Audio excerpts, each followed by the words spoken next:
¿Cuántas veces nos hemos preguntado si lo que vimos fue real? Si en verdad alguien nos tocó, si hay alguien caminando por la casa sin que podamos verlo. Hay miles de historias, leyendas, mitos y relatos sobrenaturales alrededor del mundo. Y estas son solo algunas de ellas. Mi nombre es Luis Martín y esto es LM Terror Nocturno. Bienvenidos.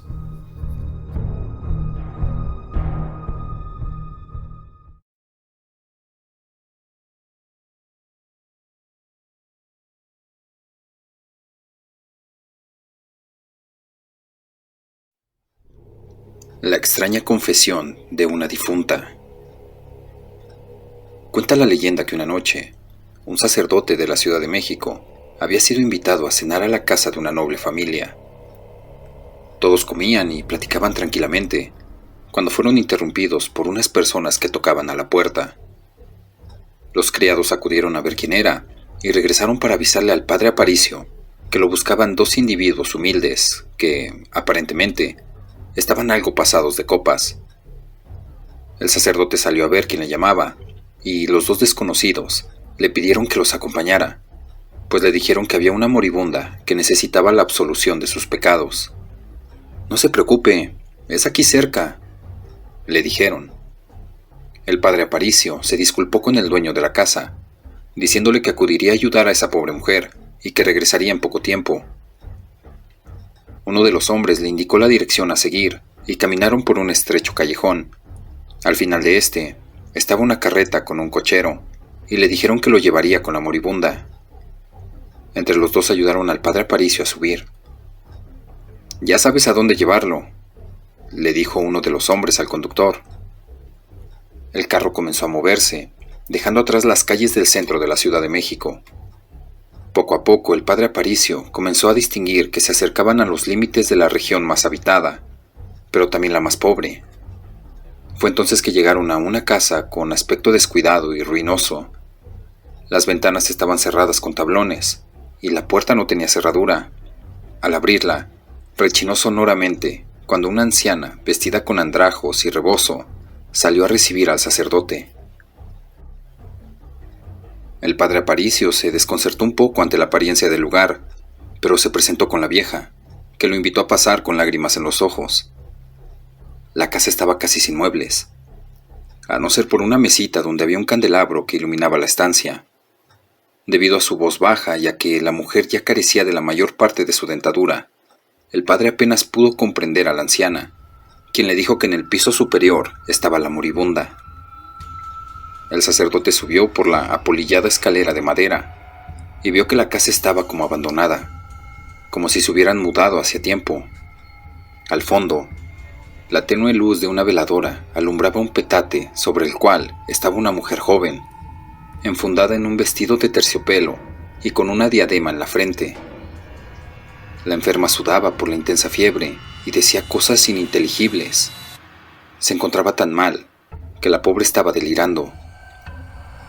El padre se acercó lentamente hacia ella, limpió la frente de la mujer con su pañuelo, se sentó en un banquito y, después de escuchar atentamente la confesión, absolvió los pecados de la moribunda, dándole su bendición y apretando su mano, que poco a poco fue perdiendo la fuerza. El pecho de la enferma dejó de expandirse poco a poco y su respiración fue disminuyendo para convertirse en un tenue suspiro, hasta que finalmente ya no se pudo percibir. Los ojos vidriosos que nunca miraron claramente al padre Aparicio se quedaron fijos en el techo. Había fallecido. El padre Aparicio se levantó del banco y salió de la habitación para buscar a la anciana. Sin embargo, no la encontró en el piso superior. Bajó las escaleras, pero al hacerlo, se venció la parte alta de la estructura, por lo que se quedó sin acceso a la parte de arriba. Preocupado, el padre salió de la ruinosa casa. El frío viento soplaba en el exterior y no daba señales del carruaje que lo había llevado, ni tampoco del chofer. Asustado, el padre Aparicio se alejó caminando y luego corriendo, espantado por lo extraño del acontecimiento. Regresó a pie de nuevo hasta el centro. Después de algunas horas, llegó a la casa donde un rato antes había estado de invitado. Estaba pálido y muy espantado todavía, pero logró contar con detalle lo que le había pasado. El dueño de la casa ordenó a sus criados atender al clérigo y luego les indicó que prepararan un carro para ir con el padre Aparicio a la casa mencionada, para así comprender qué era lo que había pasado. Los criados prepararon el carro del señor y, escoltados por 2 hombres armados a caballo, fueron en la dirección que les dijo el sacerdote. Al poco tiempo llegaron, y grande fue su sorpresa al encontrar la casa en el descuidado estado que les había comentado el padre. Pero la puerta estaba asegurada con clavos, y los clavos ya estaban oxidados. Tras derribarla, los hombres entraron y el padre Aparicio reconoció la casa como la misma en donde había recibido la confesión de la moribunda.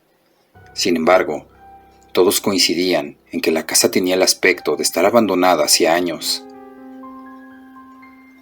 Después de unos momentos, el padre Aparicio se asomó por la ventana, donde alcanzó a distinguir algo que lo sobrecogió. En donde había estado un jardín, junto a un árbol, estaba su pañuelo muy bien doblado, justo delante de lo que quedaba de una lápida, casi deshecha por el tiempo. Los criados se apresuraron a escarbar en la tierra y encontraron un ataúd de madera que contenía los restos de una mujer vestida con terciopelo, como la que había visto el padre Aparicio. En la frente llevaba una diadema, la misma que llevaba puesta la moribunda. El hallazgo atemorizó a los testigos y a todos los que se enteraron del fenómeno. El padre Aparicio no volvió a ser el mismo desde entonces. Se volvió introvertido y se encerraba a rezar a altas horas de la noche. Su salud comenzó a afectarse por la falta de descanso y porque tuvo muchas dificultades para poder conciliar el sueño. El nombre de la persona a la que confesó el padre Aparicio nunca se pudo determinar, y éste nunca pudo decirlo, porque debía respetar el secreto de confesión. Así que tiempo después, el padre Aparicio se fue a la tumba con la identidad de la mujer.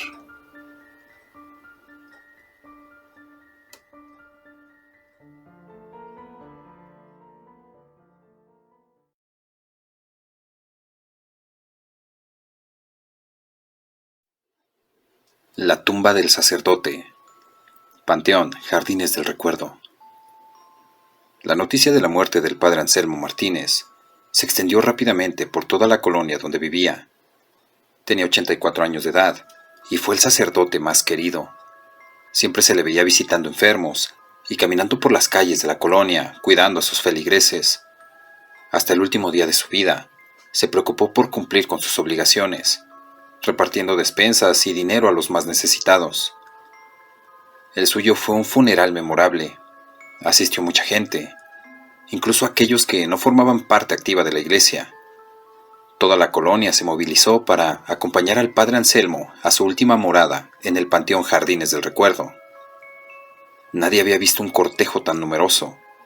Incluso los sepultureros pensaron que el fallecido era un político o un artista famoso, pero no supieron su identidad hasta que días después, ya acomodada la tierra, se colocó la lápida que decía: Sacerdote Anselmo Martínez, mantenemos sus restos entre nosotros, su alma ya está con Dios.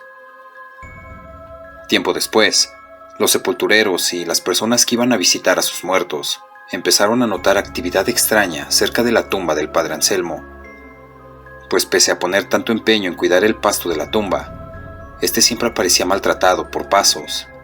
A menudo se observaban también 2 círculos.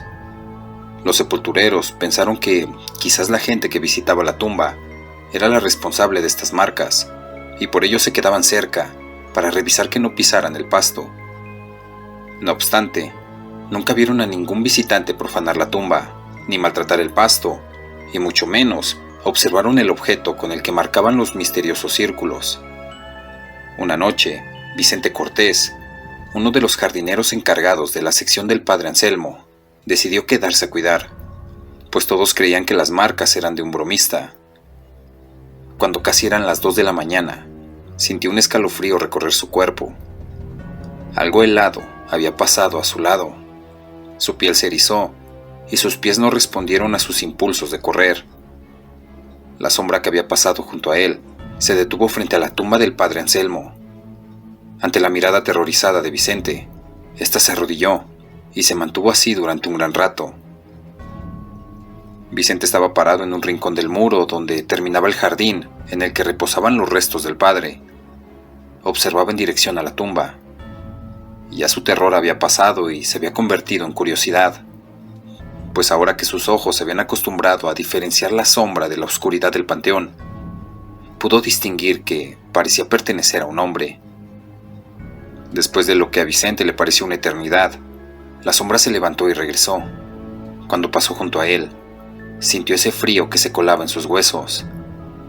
Fue entonces que el cuidador se retiró a su casa, que estaba en la parte superior del panteón.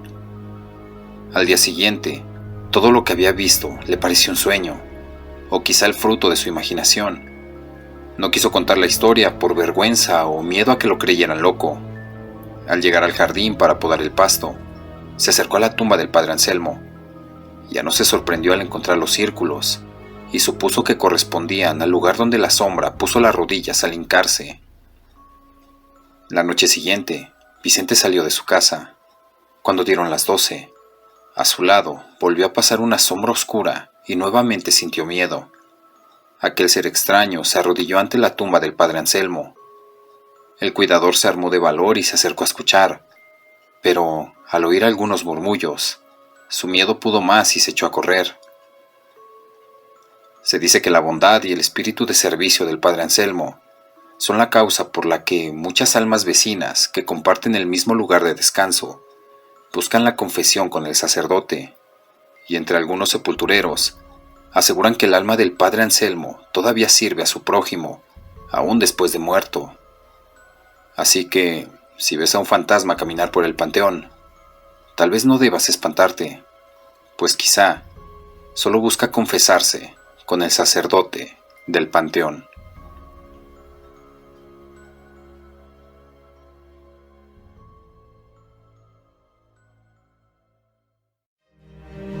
Si te ha sucedido algo paranormal, conoces alguna historia o relato que quieras compartir, envíalo al correo que aparece en pantalla, aportesterrornocturno@gmail.com.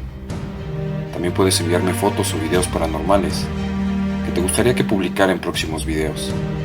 No olvides suscribirte, compartir, dar like y activar la campanita de notificaciones. Esto fue LM Terror Nocturno. Hasta el próximo video.